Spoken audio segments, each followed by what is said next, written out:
Bueno, buenos días. Es muy bueno estar aquí con ustedes y estar aquí con ustedes alrededor de la palabra de Dios. Tomen su copia y vayan conmigo al capítulo 10 de Lucas. Lucas capítulo 10, nuestros versos de hoy son del 13 al 16. Lucas 10, 13 al 16. Voy a leer el texto y luego oraremos juntos por la bendición del Señor en nuestro tiempo alrededor de su palabra. El Evangelio de Lucas, capítulo 10, comenzando en el verso 13. Ay de ti, Corazín, ay de ti, Betsaida, porque si los milagros que se hicieron entre ustedes hubieran sido hechos en Tiro y Sidón, hace tiempo que se hubieran arrepentido, sentados en cilicio y ceniza. Por eso en el juicio será más tolerable el castigo para Tiro y Sidón que para ustedes. Y tú, Capernaum, ¿acaso serás elevada hasta los cielos? Hasta el Hades serás hundida. El que ustedes escuchan, me escucha a mí, y el que ustedes rechaza, me rechaza a mí. Y el que me rechaza a mí, rechaza al que me envió. Oremos. Padre, estamos agradecidos por tu palabra, estamos agradecidos por este tiempo. Pedimos que ablandes nuestros corazones para recibir la verdad, para la alabanza de tu gloria. Te lo pedimos en el nombre de Jesús. Amén. Regla número 1. Cuando te inviten a predicar en algún lugar, trae un texto alentador. Cuando recibas una invitación para ir a ocupar un púlpito en un lugar que no es el tuyo, lleva un mensaje que sea alentador para los santos que lo escuchen, sobre la alegría, la gracia, la comunión o la unidad. Anima a los santos, no prediques sobre el juicio. Mi práctica, típicamente, mientras he tenido la oportunidad de predicar en la capilla, ha sido simplemente traer el mensaje del domingo. Y en la providencia del Señor, este último domingo estuve en estos pocos versículos. Toda la palabra de Dios es suficiente. Entonces la pregunta es, ¿cómo estudiamos estos versículos? ¿Qué nos enseñaría el Señor a través de ellos? ¿Cómo predicaría versículos sobre juicio? Con cualquier texto, te preocupas por observar las palabras inspiradas y su significado. Consideras mirar cómo esas palabras en su conjunto están formando oraciones, considerando el contexto más amplio, por supuesto. Una de las preguntas más importantes que deberías hacerte acerca de cualquier texto es cómo encaja dentro del flujo de pensamiento, dentro del contexto más amplio, cómo se desarrolla el argumento que está a la vista. ¿Cómo está avanzando este pasaje el desarrollo del pensamiento del autor? ¿Qué están haciendo estos versículos en su contexto inmediato? Y así que con estos versos, quizá una de las cosas más importantes que debemos reconocer es que estos versículos forman parte de las instrucciones de Jesús a los discípulos antes de enviarlos a ellos a representarlo a Él. Es decir, cuando Jesús pronuncia estos ayes sobre las ciudades que no se arrepienten, Él no está visitando estas ciudades, enfrentando a estas ciudades y pronunciando juicios sobre ellas de manera directa. Ciertamente su intención es emitirles una advertencia, pero estos versículos todavía son partes de las instrucciones de Jesús para sus discípulos. Jesús reúne a los 72 en un círculo, les dice cómo representarlo bien y parte de su instrucción son estos ayes. Indirectamente, Jesús está enseñando a sus discípulos con estas palabras cómo deberían pensar acerca del juicio y cómo deberían hablar a aquellos que rechazan a Cristo. Esa es la función de estas palabras dentro de su contexto. Entonces, la siguiente pregunta sería, ¿cómo los aplicamos? ¿Cómo trazamos una línea desde el texto hasta nuestra situación? No siempre es tan sencillo como podríamos creer, especialmente cuando se trata de los relatos del Evangelio, pero lo bueno es que hoy día, creo que es relativamente sencillo. Si retrocedes un poco conmigo, observas algunas de las instrucciones que Jesús da en el capítulo 10. Él luego envía a los discípulos y les enseña que la cosecha es abundante, lo cual es cierto hoy en día. Les enseña que los obreros son pocos, lo cual también es cierto hoy en día. Él les dice que deben estar en oración y nosotros deberíamos estar en oración. Les dice que no lleven ni dinero, ni cinturón, ni bolso, ni sandalias, lo cual indica su dependencia de Él y del Espíritu Santo. Nosotros debemos depender de Cristo en nuestro ministerio. Y Él les dice que siempre que lleguen a una casa, lo primero que deben decir es paz. Lo cual significa que somos mensajeros de buenas noticias en primer lugar. Predica la buena nueva de Jesucristo. Él dice, recibe lo que tienen para ofrecerte. Si son hospitalarios contigo, recibe esa hospitalidad. Si te rechazan a ti, rechazan el mensaje. Entonces habla palabras de juicio, lo que nos lleva a nuestros versículos aquí. Entonces puedes ver que en realidad hay un alto nivel de correspondencia entre estos versículos y nuestro contexto actual. Aunque estemos en un punto muy diferente de la historia redentora, al igual que Jesús instruye a sus discípulos a través de estas palabras, así también nos instruye a nosotros en cómo pensar sobre el juicio y cómo hablar con aquellos que rechazan a Cristo. Así que oro que hoy, a través de este texto, seamos recordados de verdades que ya creemos, que estemos capacitados para representar bien a Cristo ante los demás y que se nos anime hacia la labor del evangelismo. ¿Cómo nos instruye Jesús a través de estas palabras? 5 observaciones que podemos hacer a partir de este texto. La primera, de manera muy simple, Jesús nos recuerda la importancia de hablar sobre el juicio eterno. Él nos recuerda la importancia de hablar sobre el juicio eterno. Él dice, ay de ti, Corazín, ay de ti, Betsaida. Estas son advertencias, son palabras de juicio para esas ciudades que lo habían rechazado. Él dijo, si los milagros que se hicieron entre ustedes hubieran sido hechos en Tiro y Sidón. Una referencia al ministerio de Jesús entre ellos, sanando a los enfermos, dando vista a los ciegos. Si aquellos milagros se hubieran realizado entre ti, ellos, esas ciudades del Antiguo Testamento que en su tiempo recibieron condenación, ellos se hubieran arrepentido, sentados en silicio y ceniza, representando su arrepentimiento. Y luego dijo, pero será más tolerable el castigo para Tiro y Sidón que para ustedes. Así que el infierno no es un tema popular del que hablar. Jesús no está rehuyendo del tema. Muchos predicadores hoy lo hacen. Debes traerlo a la vista por lo menos tan seguido como el texto lo hace. Es un tema difícil de hablar porque en verdad es una difícil verdad para escuchar. Aquellos que no recurren a Cristo en fe sufrirán eternamente. De hecho, es tan difícil de escuchar eso que muchos predicadores cambian su visión del infierno. Se alejan de lo que enseña la Biblia.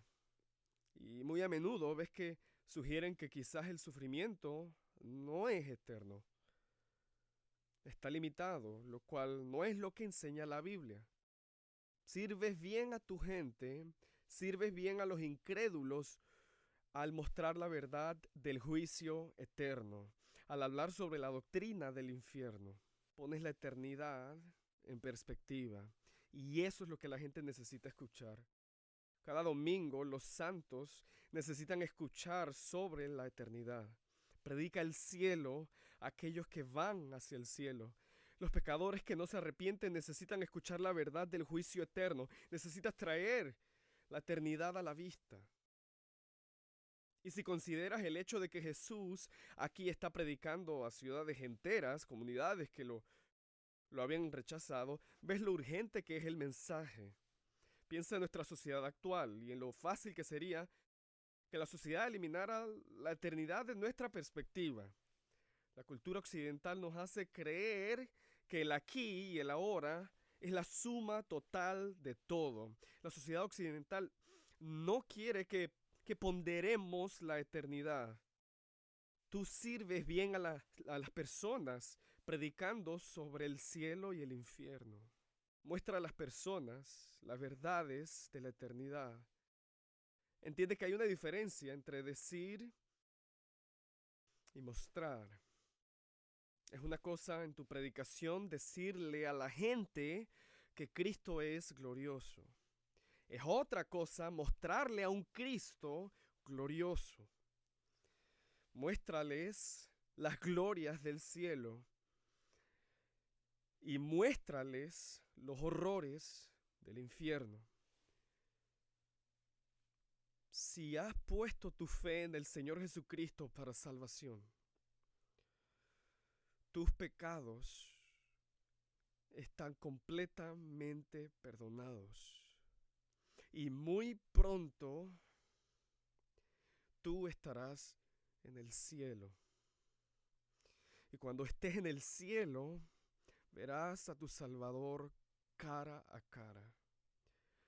Y serás semejante a Él porque lo verás como Él es.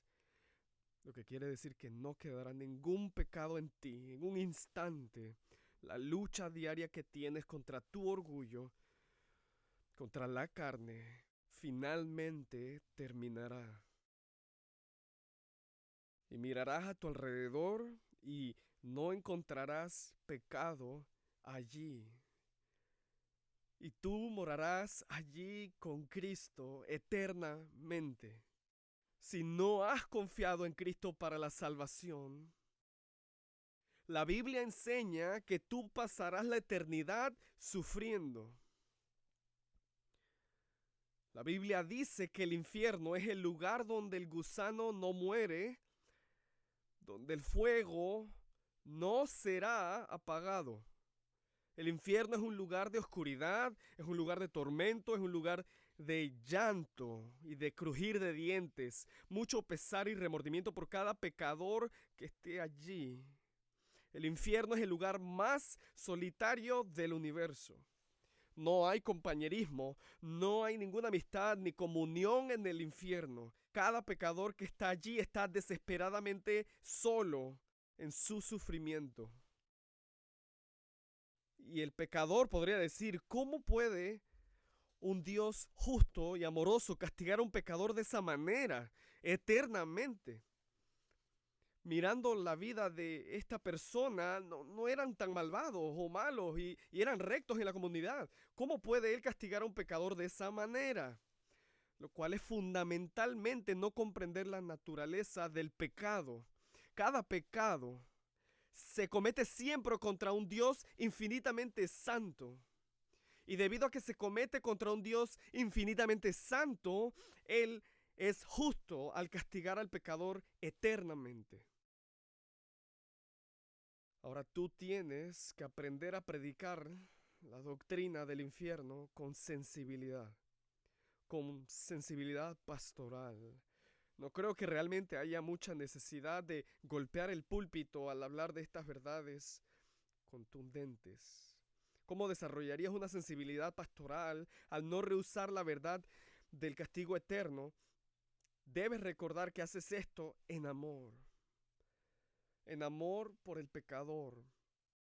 Escucha, la ironía es que cuando ocultas la doctrina del infierno del pecador no arrepentido, puedes hacerlo en nombre del amor y sin embargo en realidad hay pocas cosas que podrías hacer menos amorosas para ellos. El movimiento sensible al buscador es toda una filosofía de ministerio basada en la noción del amor. Ama al pecador bien, tráelos dentro, haz que se sientan cómodos, como en casa, en la iglesia. No menciones sus pecados, mucho menos la verdad del castigo eterno. Y la ironía es que hay pocas cosas que podrías hacer menos amorosas para ellos.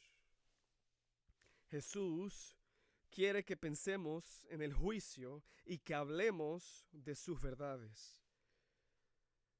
Hace unos años solamente leí la Divina Comedia de Dante, que es una maravillosa exposición poética de las doctrinas del infierno y del cielo, y sin duda no quiere decir que estamos de acuerdo con todo lo que él escribe. La tercera sección del libro, o la sección intermedia, trata sobre el purgatorio, que no es algo bíblico.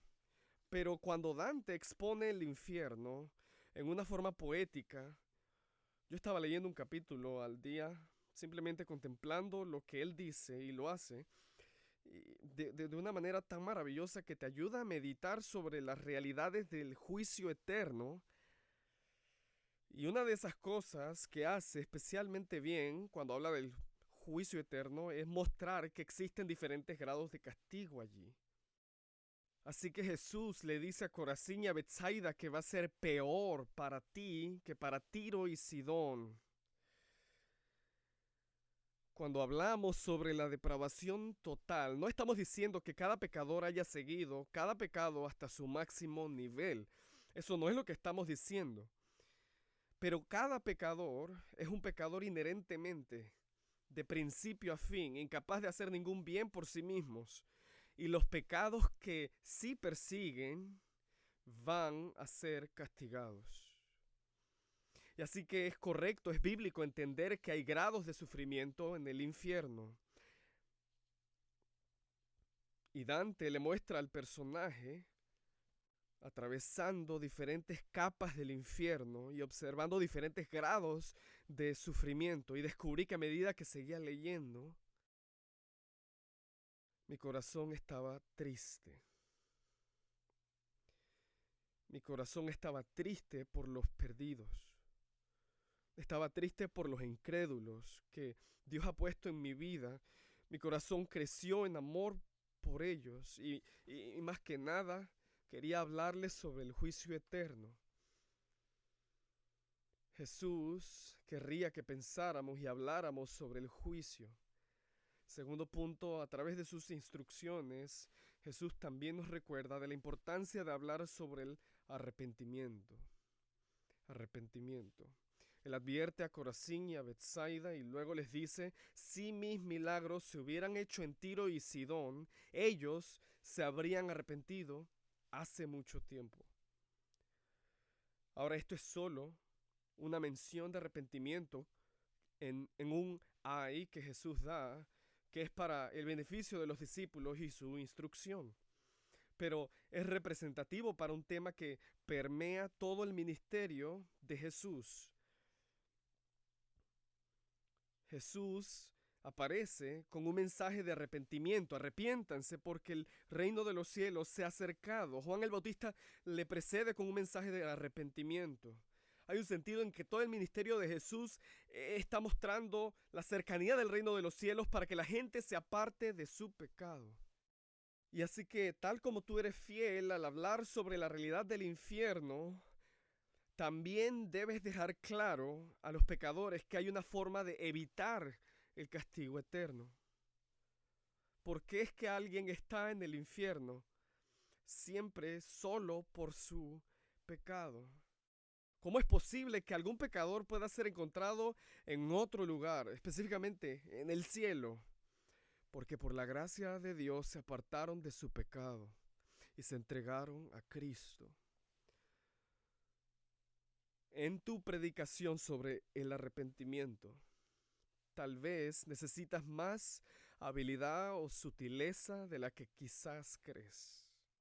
La razón por la que digo eso es porque muy probablemente puedes pensar en personas en tu vida que no han confiado en el mensaje salvador de Cristo y aún así son muy buenas personas. Buenas personas que hacen cosas muy buenas, miembros respetables de la comunidad, que no están persiguiendo caminos de maldad y pecado flagrante, ofensivo.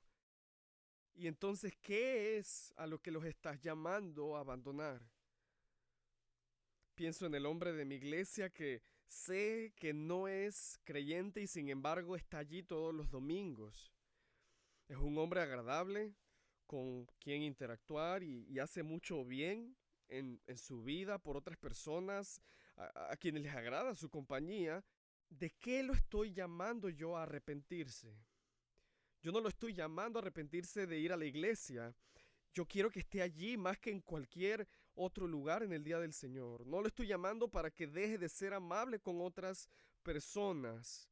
¿Cuál es la doctrina del arrepentimiento? ¿De qué llamamos a los pecadores a que se arrepientan? Una comparación de estos versículos con el Evangelio de Mateo nos ayuda. A menudo resulta interesante ver en los evangelios los autores que utilizaron los mismos versículos para diferentes efectos. Aquellos los contaron en diferentes puntos dentro de su narrativa, sin engañar a sus lectores, pero demostrando su prioridad de la teología por sobre la cronología. Y lo que tú ves es que en estos versículos, en el Evangelio de Mateo, vienen justo antes de que Jesús diga, Vengan a mí todos los que están cansados y cargados, y yo los haré descansar. Solo se encuentra en Mateo, funcionando como una especie de comentario sobre estas advertencias. Cuando miras a Jesús ofreciendo descanso, tú entiendes que se da en el contexto del ministerio de los fariseos, poniendo cargas sobre la gente común, cargas de una justicia externa creada por el hombre que ellos debían cumplir para poder llegar al cielo. Y Jesús dice a los fariseos: ustedes cierran la puerta del cielo en las caras de la gente con sus cargas. Y hoy no tenemos a los fariseos con nosotros, pero hay un sentido en que no los necesitamos realmente, porque somos buenos para crear nuestras propias cargas. Todos quieren justificación. Todos quieren justificarse a sí mismos para vivir sus vidas de tal manera que puedan decir: lo hice. Mírame, llegué. Mi vida está validada por lo que he hecho. Y Jesús dice que esa manera de vivir te cansará. Esa es una carga que te impones a ti mismo. Nunca lo lograrás, nunca será suficiente para que puedas decir: he llegado, pero ven a mí y yo te daré descanso. Y así que aquello de lo cual llamas a que un pecador se arrepienta es cualquier cosa en su vida que no tenga como punto central el descansar en el trabajo completo de Jesucristo. ¿De qué deben arrepentirse ellos? De cualquier cosa en su vida que no tenga como centro el descansar en la obra completa de Jesucristo. Ahora, por supuesto, hay una línea de aplicación aquí para los cristianos. Nunca enfrentaremos el juicio de Dios, alabado sea el Señor, pero podemos enfrentar su disciplina que nos ama y nos cuida. ¿Por qué? Porque muy fácilmente olvidamos lo que es descansar en Cristo. Los cristianos pueden fácilmente perseguir una forma de vida autojustificante. En tu ministerio puedes rápidamente perseguir una existencia que te valide a ti mismo, fallando en descansar en la obra completa de Cristo y permitiendo que todo lo que haces fluya de eso. Dos de las indicaciones más comunes de que no estás descansando en Cristo son la ansiedad y el enojo. Busca áreas en tu vida donde haya ansiedad. Si mi clase de griego te produce ansiedad, eso no es culpa mía. Necesitas descansar en Cristo. Busca áreas donde tiendes a enojarte. Entiende que Cristo quiere que te arrepientas. Lo que no necesariamente significa que cambies tu horario o las cosas buenas que estás haciendo, sino la forma en que las haces. Ora a menudo para que Dios te abra los ojos para ver tu pecado y para que te dé la gracia de arrepentirte. Mientras aprendes a abandonar el comportamiento autojustificante, habla frecuentemente en tu ministerio de la doctrina del arrepentimiento. Tercera observación de este texto: Jesús nos instruye y con estas palabras nos recuerda la importancia de hablar de la singularidad de Jesucristo. La importancia de hablar de la singularidad de Jesucristo. Mira el versículo 15. Él pronuncia un ay sobre Capernaum a través de una pregunta. ¿Y tú, Capernaum, acaso serás elevada hasta los cielos? Hasta el Hades serás hundida. Ahora, si piensas en la pregunta, hay un sentido en que es de naturaleza metafórica. Es decir, Capernaum no estaban intentando físicamente llegar al cielo. Él crea esta metáfora de ellos esforzándose por llegar al cielo, y la metáfora que representa su orgullo. Y de nuevo, solo una breve mención de Cristo en estos versículos sobre la realidad del cielo, que es representativa de su ministerio, su frecuente mención del cielo en su ministerio terrenal y en un nivel más fundamental, la percepción que nos brinda a través de esta pregunta, que nuestro orgullo es el medio por el cual el pecador busca alcanzar el cielo. El orgullo del pecador es el medio por el cual él busca llegar al cielo a través de sus buenas obras. Si le preguntas a cualquiera en la calle hoy, ¿qué te hace pensar que estarás en el paraíso? Te garantizo que la mayoría, si no todos, dirán que no soy tan malo, he hecho algunas cosas buenas. El orgullo del pecador es el medio por el cual él intenta alcanzar el cielo, él trata de alcanzar el cielo. E incluso, quizás, algo más fundamental que eso, Jesús nos muestra la verdad de que todos quieren estar en el cielo. Pregunta a esas mismas personas, ¿dónde quieren estar? Te garantizo que a menos de que estén fuera de sus cabales, dirán que quieren estar en el cielo para siempre.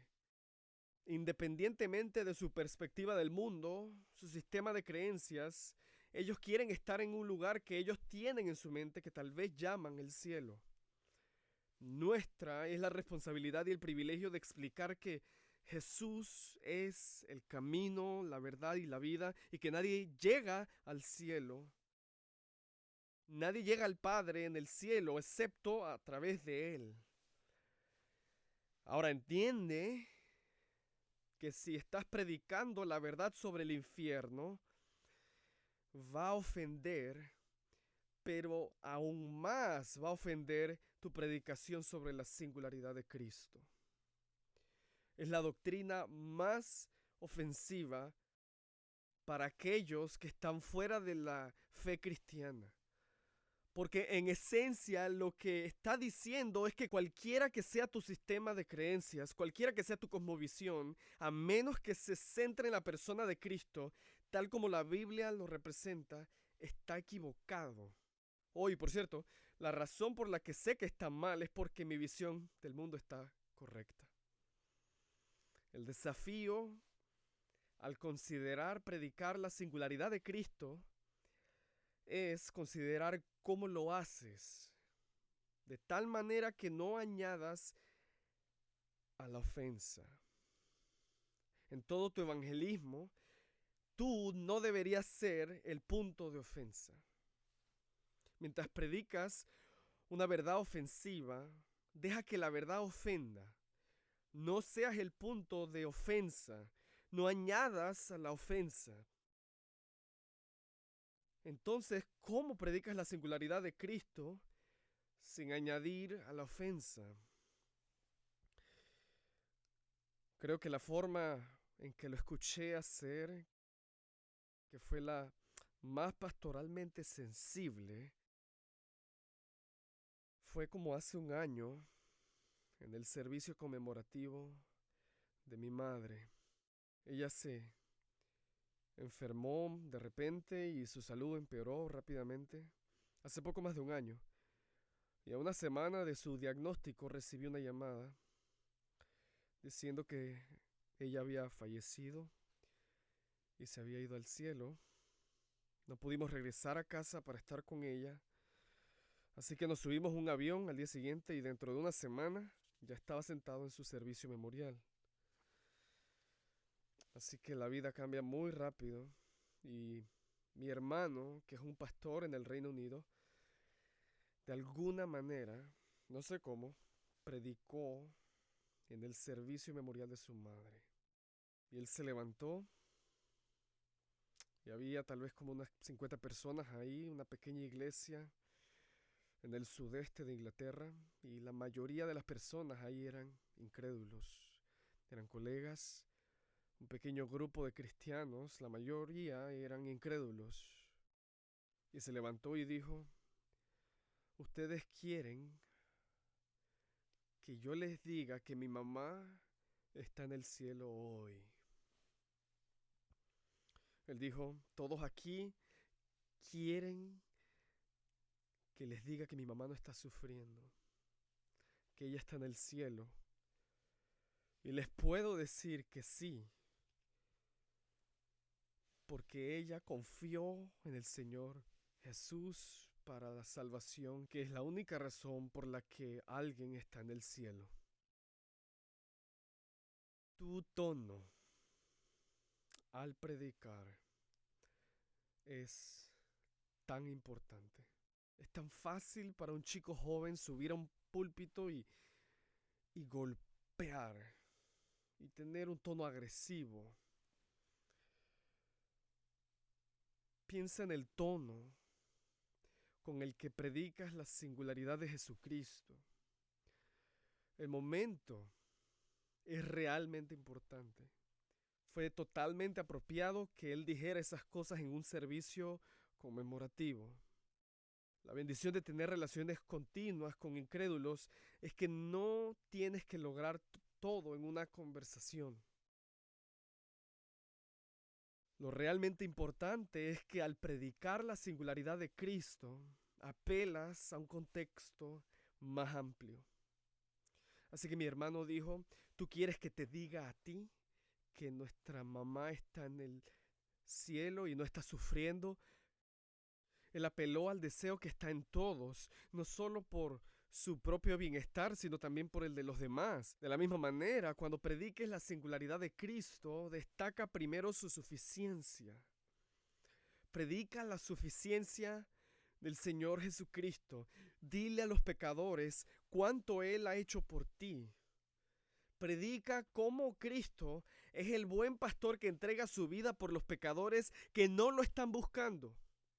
Predica el hecho de que Cristo es amigo de los pecadores y no rechaza a nadie que confíe en Él y clame su nombre. Predica que Cristo permanece con nosotros y que nos llama a una esperanza específica en el cielo. Y como predicas entonces la suficiencia de Cristo, la singularidad de Cristo se hace evidente. Dile al pecador que sea lo que sea en lo que estás confiando para toda la eternidad, estás confiando en algo, sea lo que sea, es insuficiente para soportar el peso del pecado, de la maldad, de la perversidad. El pecado que hay en ti, el pecado que ves tan claramente a tu alrededor, sea lo que sea en lo que estás confiando, es insuficiente. Pero Cristo, el Hijo de Dios, que colgó de la cruz y absorbió la ira de Dios y un día renovará toda la creación, predica un Salvador suficiente para que la singularidad de Cristo sea obvia. Predica la singularidad de Cristo. Cuarta observación, a través de estas palabras, Jesús nos recuerda la importancia de hablar sobre la bondad del Evangelio. Si retrocedemos solo unos versículos, vemos en el versículo 5 cómo Jesús dice que lo primero que debes decir al llegar a una casa es paz, sea esta casa. Él no oculta la doctrina del infierno, pero no dice que empieces con eso. Lo primero que debes decir es paz, lo cual significa que somos mensajeros ante todo de buenas noticias. Luego dice, mientras anuncias estos ayes sobre Corazín y Betsaida, diciendo que si los milagros que se hicieron entre ustedes hubieran sido hechos en Tiro y Sidón.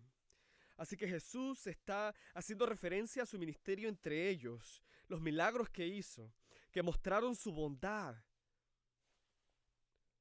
Cuando Jesús vino y sanó a los enfermos y les devolvió la vista a los ciegos, Él nos está dando una ventana al reino.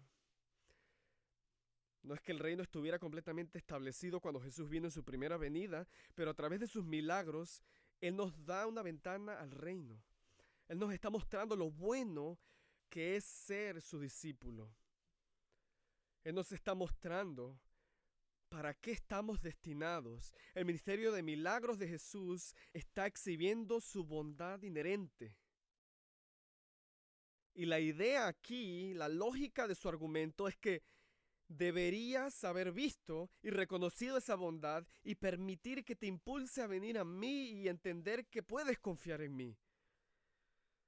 Es así como se suponía que debía funcionar y ahora están siendo condenados porque rechazaron su bondad. Ahora, nuestros ministerios son obviamente muy diferentes. La forma normativa en la que Dios está trabajando en la historia redentora hoy es fundamentalmente diferente a la de aquel tiempo cuando Jesús estaba aquí en la tierra. Pero eso no quiere decir que no debe haber en nuestros ministerios una representación evidente de la bondad del Evangelio. Prediquen la bondad del Señor Jesucristo. Digan al pecador no arrepentido que están eligiendo un camino que es inherentemente difícil. El camino del transgresor es difícil. Dios es el creador y Él por su sabiduría ha establecido este mundo para que funcione de cierta manera y debido a tus elecciones estás yendo en contra de la naturaleza, del diseño de Dios y una y otra vez te encuentras en un camino difícil. Tu miseria no es principalmente por las decisiones de otras personas, sino por las tuyas. El camino del transgresor es difícil, poner de manifiesto la bondad de ser un discípulo. Yo no soy perfecto y sí tomo decisiones tontas. Por la gracia de Dios estoy tratando de poner mi vida bajo su palabra y es un lugar agradable para ser encontrado. Estar caminando de acuerdo con su diseño, sus preceptos, todo lo que pone aquí es encontrarse junto a aguas tranquilas y es ser hallado en pastos verdes. Incluso cuando Dios en su providencia ordena que camine yo por el valle de sombra de muerte, aún ahí puedo encontrar satisfacción porque soy un discípulo de Cristo. Muestra la bondad del Evangelio en tu predicación del Evangelio. Por favor, podrías sonreír cuando prediques el Evangelio. Muéstrales que crees en esto y que lo amas. Cuando exhibes la bondad del Evangelio, tú obligas a los pecadores a acercarse. Una vez más, podríamos hacer una aplicación aquí a partir del hecho de que Jesús está pronunciando ayes sobre ciudades, por lo que me resulta fascinante pensar que Jesús hablaría a pueblos enteros sobre su rechazo y los advertiría colectivamente, los juzgó. Y digo eso porque a menudo, de acuerdo con la época en la que vivimos, toda nuestra aplicación es singular, a nivel individual, lo cual no sé si sea totalmente fiel al texto bíblico. Piensa en la aplicación corporativa. La manera en que solemos leer y aplicar textos creo que es más un reflejo del hecho de que vivimos en una sociedad tan individualista.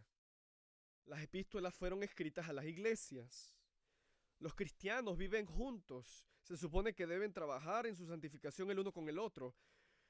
Así que, así como Él condena a estas ciudades por su rechazo a Cristo, animen a sus iglesias a exhibir la bondad de Cristo.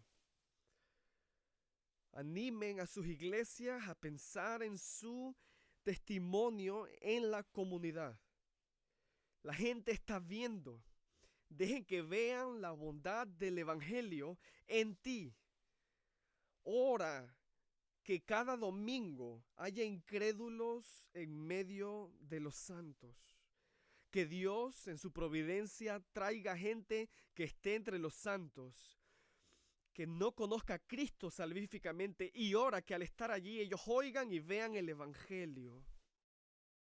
Que ellos oigan el Evangelio claramente de tu predicación fiel del texto y que ellos vean el Evangelio por la forma en que estos santos interactúan el uno con el otro.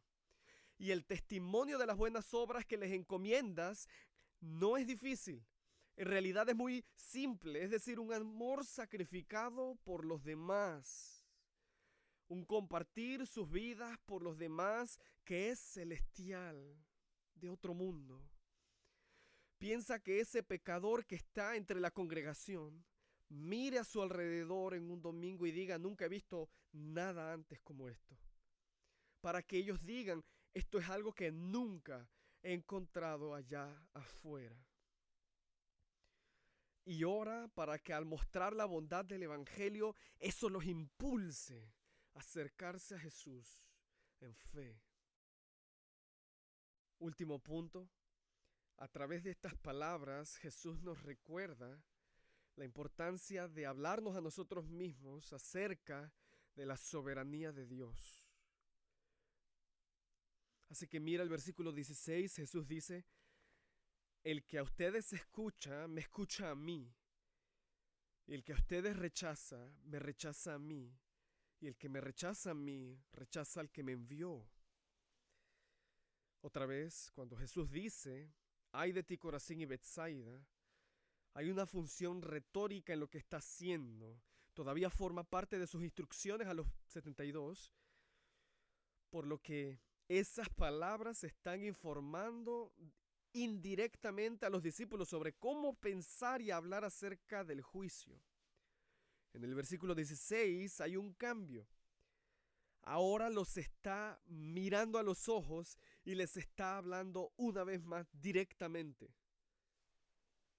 Ha terminado pronunciando estos ayes a las ciudades impenitentes, ahora las trae de vuelta a los 72 de una manera directa. Y les dice, si los escuchan a ustedes, me escuchan a mí. Si te rechazan a ti, me rechazan a mí, aquel que me envió. Ahora, sin duda, eso les recuerda la importancia de la tarea. Al ser enviados, están representando a Cristo. Están representando al Dios que envió a Cristo. Pero de igual modo es una verdad liberadora y capacitadora que Jesús nos da. Estas son las últimas palabras que dice antes de enviarlos. No puedo evitar pensar que estas son las palabras que resuenan en sus oídos al salir y experimentan algo de rechazo, experimentan a otros que aceptan el mensaje, se les recuerda que solo son los mensajeros de la salvación, no la fuente de la salvación. Así que solo piensa en lo liberador y habilitante que es esa verdad. No tienes que tener todas las respuestas en tus esfuerzos evangelísticos.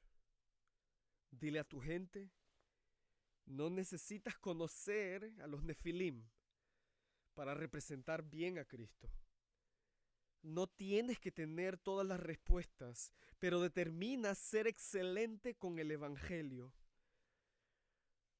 Eso es de lo que eres responsable. Sé un excelente administrador del Evangelio. Si alguien recibe tu mensaje y pone su fe en Cristo, no es gracias a ti. Y si alguien rechaza tu mensaje, no has fallado.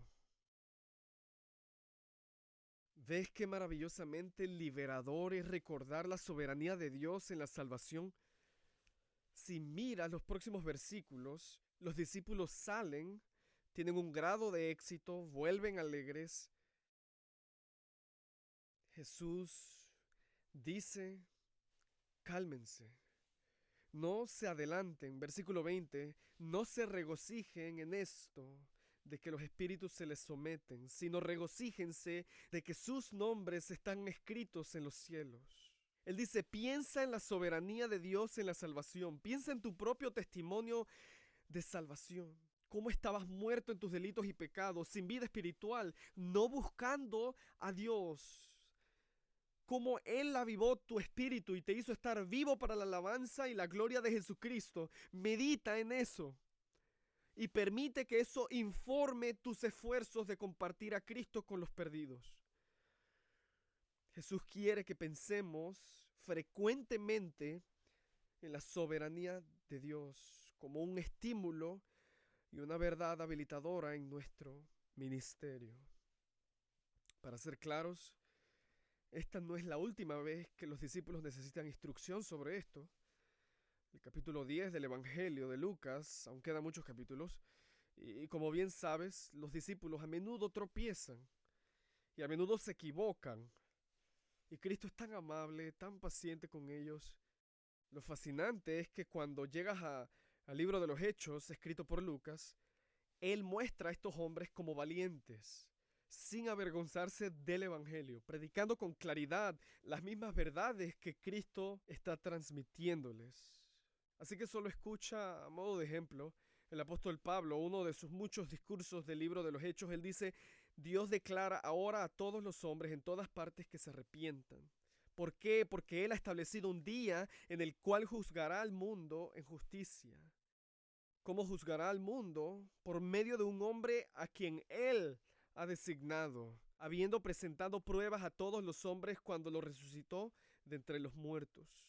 Y esos mismos apóstoles luego nos escriben y nos regalan las epístolas que explican más sobre Jesucristo. Ellos explican más a fondo las verdades de la eternidad. Nos dan la verdad de que podemos arrepentirnos y poner nuestra confianza en Él. Las epístolas nos recuerdan que Dios es soberano sobre la salvación y el Evangelio es bueno. Y así que estamos equipados para hablar bien, para hablar sobre el juicio y para hablar sobre la salvación, mientras esperamos al Señor Jesús. Y cuando Cristo aparezca, veremos cuánto nos amó, lo contento que estaba de usar nuestros esfuerzos para predicar sus glorias. Y qué suficiente es el Evangelio para salvar a pecadores. Que podamos creer en estas verdades y vivir a la luz de ellas hoy. ¿Orarían conmigo para concluir? Padre, te damos gracias por el Evangelio salvador de Jesucristo. Gracias por tu palabra y cómo nos instruye. Ayúdanos a pensar y hablar sobre el juicio eterno, a predicar las glorias del cielo y los horrores del infierno. Ayúdanos a hablar con precisión la verdad del arrepentimiento, apartándonos de todo lo que deshonra a Cristo y arrojándonos sobre Él. Padre, ayúdanos a predicar la singularidad de Jesucristo, a predicar su suficiencia y su singularidad. Ayúdanos a mostrar la bondad del Evangelio y a recordarnos a menudo que tú eres soberano sobre la salvación.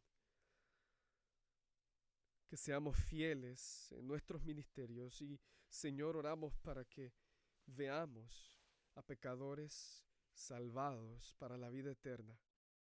Mientras esperamos la aparición de Cristo, oramos estas cosas en su nombre. Amén.